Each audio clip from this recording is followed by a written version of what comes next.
കത്തോലിക്ക കരിസ്മാറ്റിക് നവീകരണ മുന്നേറ്റം കാഞ്ഞിരപ്പള്ളി സോണിൻ്റെ ആഭിമുഖ്യത്തിൽ കാഞ്ഞിരപ്പള്ളി അക്കരപ്പള്ളിയിൽ നിന്നും വിശുദ്ധ അൽഫോൺസാമ്മയുടെ തീർത്ഥാടന കേന്ദ്രമായ ഭരണങ്ങാനത്തേക്ക് നടത്തിയ പദയാത്ര ശ്രദ്ധേയമായി. കോരിച്ചൊരിയുന്ന മഴയെ അവഗണിച്ച് ജപമാല ചൊല്ലി നൂറുകണക്കിന് ആളുകളാണ് ഈ തീർത്ഥാടന യാത്രയിൽ പങ്കെടുത്തത്.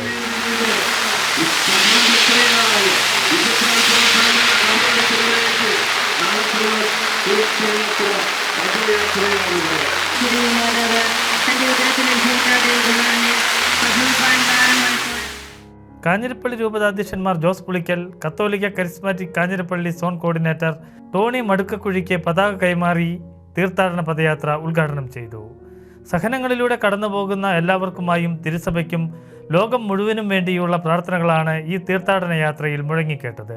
കാഞ്ഞിരപ്പള്ളി രൂപതയുടെ കരിസ്മാറ്റിക് സോൺ നേതൃത്വം കൊടുക്കുന്ന കാഞ്ഞിരപ്പള്ളി തീർത്ഥാടന കേന്ദ്രമായ അക്കരപ്പള്ളിയുടെ പള്ളി അങ്കണത്തിൽ നിന്നും ആരംഭിച്ച് ഭരണങ്ങാനം അൽഫോൺസ തീർത്ഥാടന ദേവാലയത്തിലേക്കുള്ള പദയാത്രയുടെ പാതി വഴിയിൽ എത്തി നിൽക്കുമ്പോൾ ഈ ശമലമറ്റം പള്ളി അങ്കണത്തിൽ വന്ന് വിശ്രമിക്കുന്ന ഈ സമയത്ത് വലിയൊരു പ്രതികൂല കാലാവസ്ഥയുടെ നടുവിലും പ്രതീക്ഷകൾക്ക് തെല്ലും കോട്ടം തട്ടാതെ അസഹന വഴികളെ സമർപ്പണ വഴിയാക്കി മുന്നോട്ട് പോകുന്ന ഒരു യാത്രാ സമൂഹത്തിൻ്റെ കൂടെയാണ് ഞങ്ങളിപ്പോൾ കടന്നു വരുന്നത്. അനുഗ്രഹമായ ഈ യാത്ര വലിയൊരു അഭിഷേകത്തിൻ്റെയും അടയാളങ്ങളുടെയും അത്ഭുതത്തിൻ്റെയും സാക്ഷ്യമായി മുന്നോട്ട് പോവുകയാണ്. ഇത്രമാത്രം കാലാവസ്ഥ വ്യതിയാനത്തിന് നടുവിലും ഇരട്ടി തീഷ്ണതയോടുകൂടിയാണ് ഓരോ ദൈവമക്കളും ഈ യാത്രയെ പിന്തുടരുന്നത്. പരിശുദ്ധ അമ്മയോടുകൂടെ പ്രാർത്ഥിച്ചുകൊണ്ടുള്ള യാത്ര ഏറെ സന്തോഷപ്രദമായിട്ടാണ് തോന്നിയത്.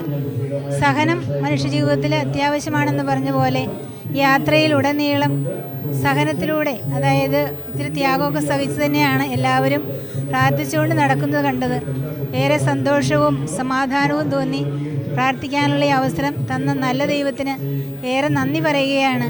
ഭരണങ്ങാനം തീർത്ഥാടന കേന്ദ്രത്തിൽ അർപ്പിച്ച വിശുദ്ധ കുർബാനയോടെയാണ് തീർത്ഥാടന പദയാത്രയ്ക്ക് സമാപനമായത്.